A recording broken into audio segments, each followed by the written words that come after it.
My name is Siobhan Hyde. This is Niall Naessens. It's the 5th of March 2015 and we're here in the Graphic Studio Gallery to talk about Niall's current work on display here. His first exhibition solo exhibition since doing the Master Programme in NCAD, and you qualified in 2013? Yeah, that's right. Can you talk about any significant changes or developments that happened in your work or your thinking having done that programme? I think, for me, doing that programme gave me an opportunity to work without trying to make a body of work that was necessary for a show like this.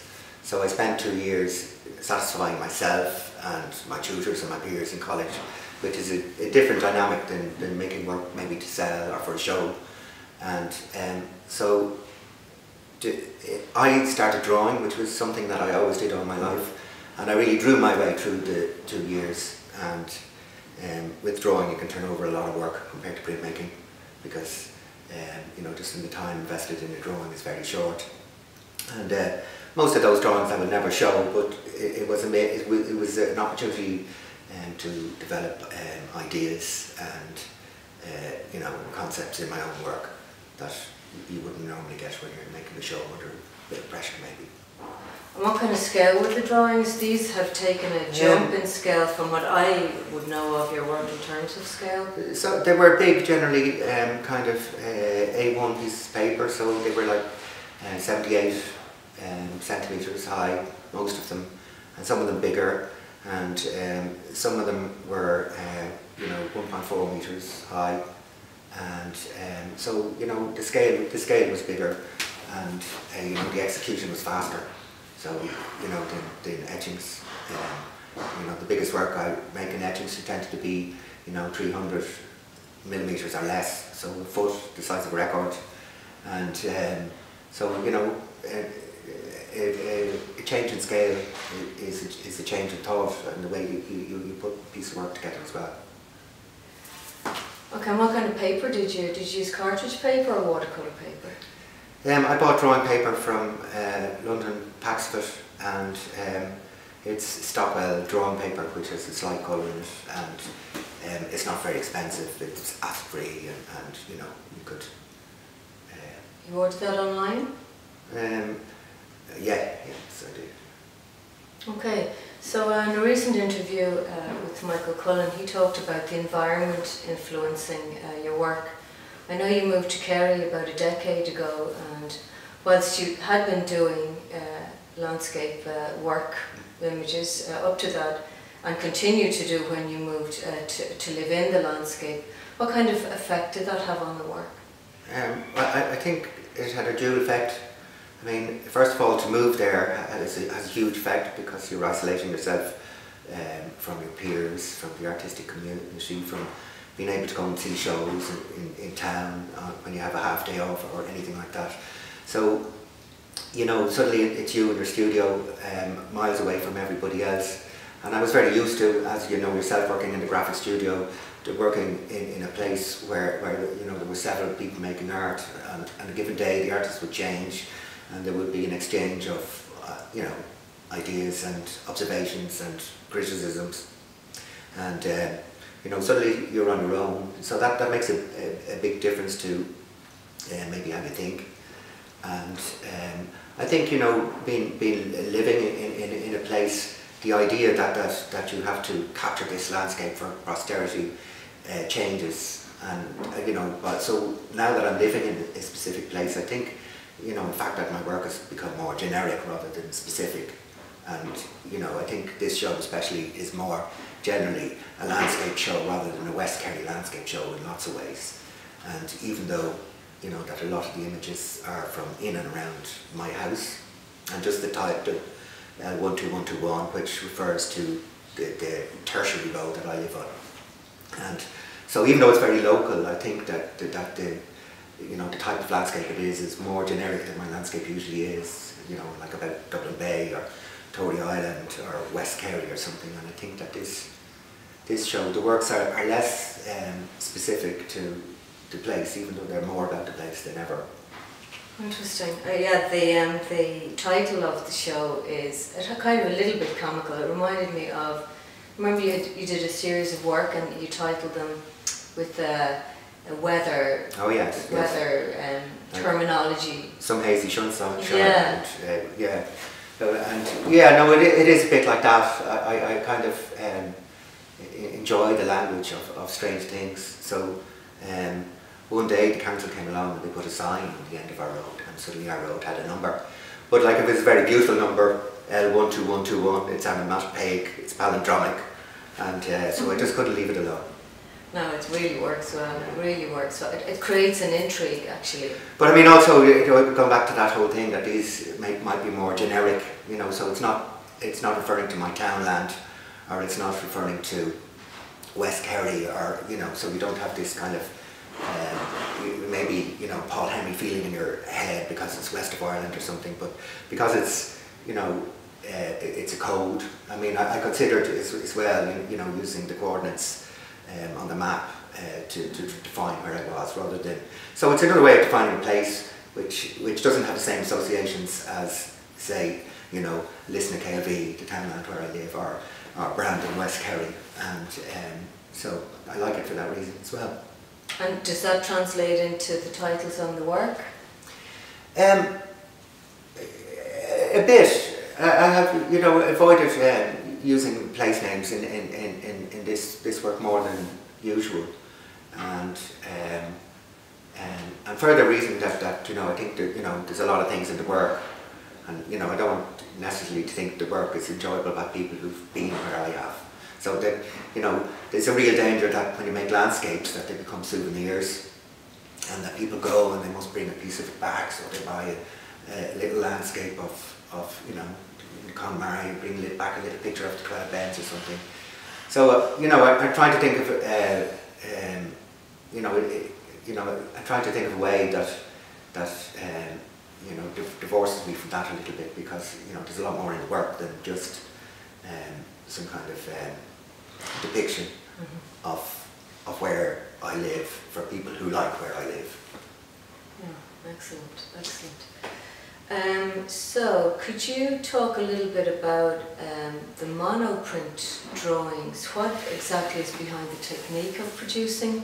Yeah, well, monoprint drawing? I think you're probably aware that, you know, hatching was always a thing that I did, and I always enjoyed hatching because, you know, you had this very severe way of drawing, and I used to, you know, draw hatching for skies where it was done with a set square, and you know, it was very formal.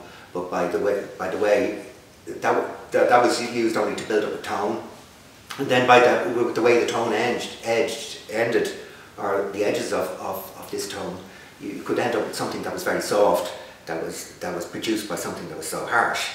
And I always liked that big paradox.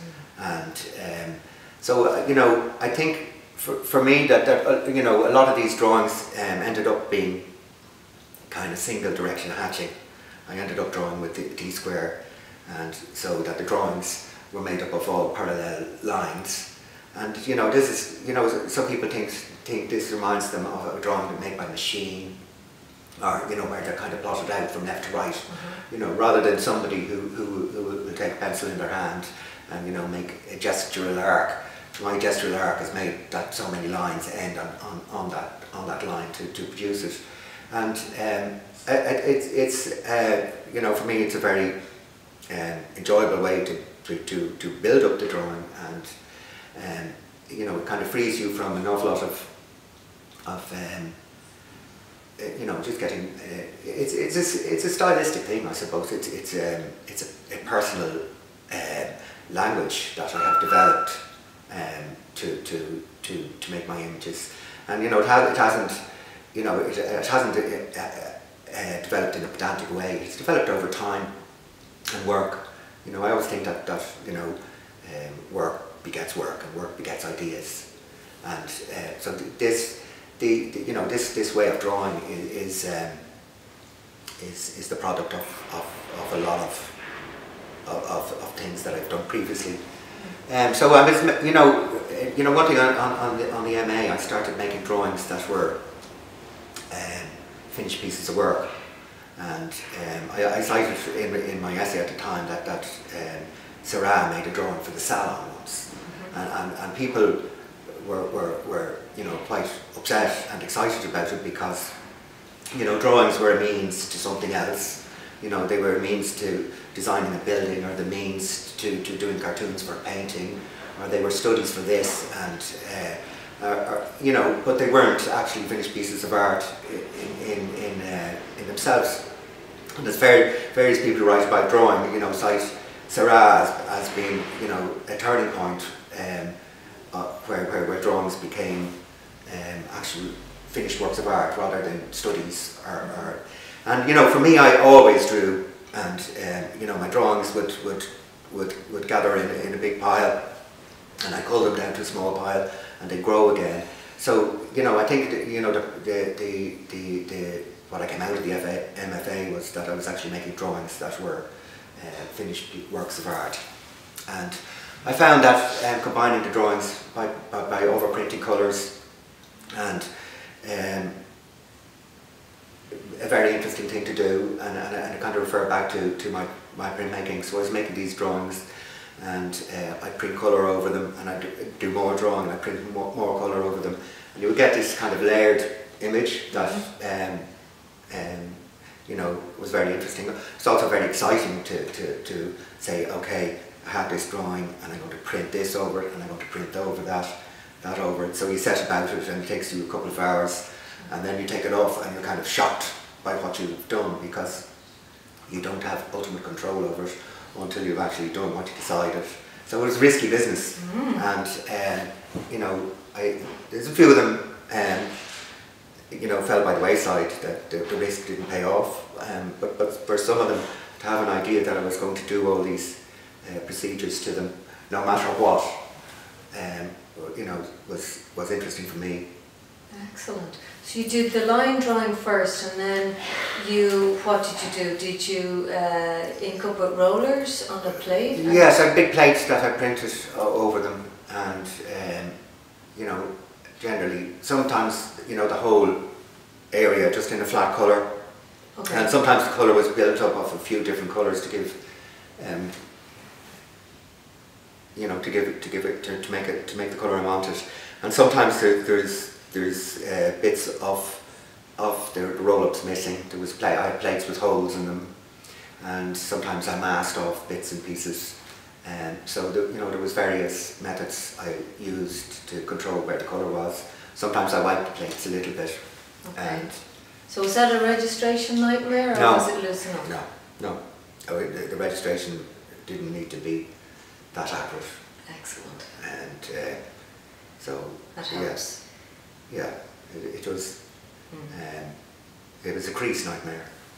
Oh, you know, because was it the weight of the paper? Well, the paper I printed on eventually, that I found that this worked on was actually my drawing paper rather than printmaking paper. Just because of the finish on it for drawing, the printmaking paper was too soft, and sometimes the works actually had so much punishment between drawing and stretching and printing and stretching that you know, the paper would crease.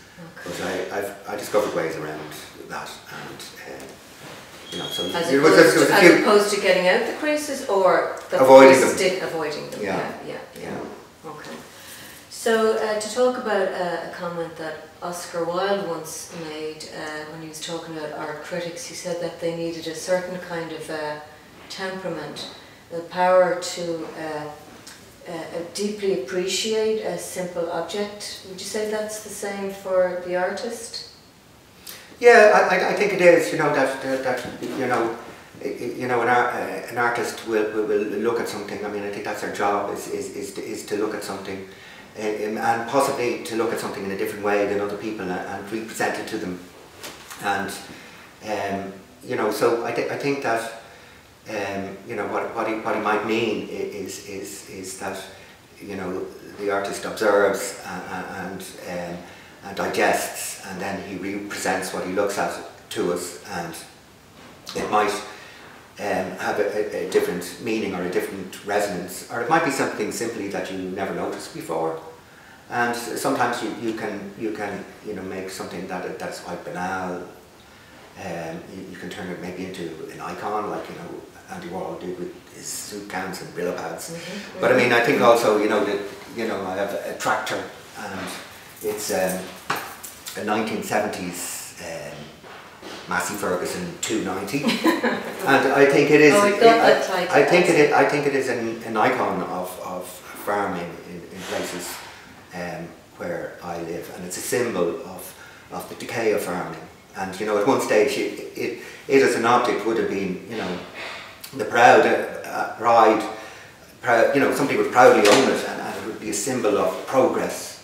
And now it's a symbol of regression as agriculture, you know, fades away in the west of Ireland, because you know, it's not economic, and people, you know, the people aren't there to do it anymore. So you know, I think objects, when they're presented by an artist, can have sometimes, you know, these resonances or these thoughts, you know, but also the thing that somebody can turn around and say, hey, you know,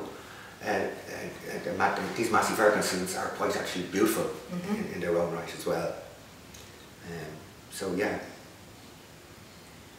Okay, well, I'd like to thank you for your time today, Neil. Okay. And absolute total success in the show. It's absolutely beautiful, and hope you get a good crowd in this evening.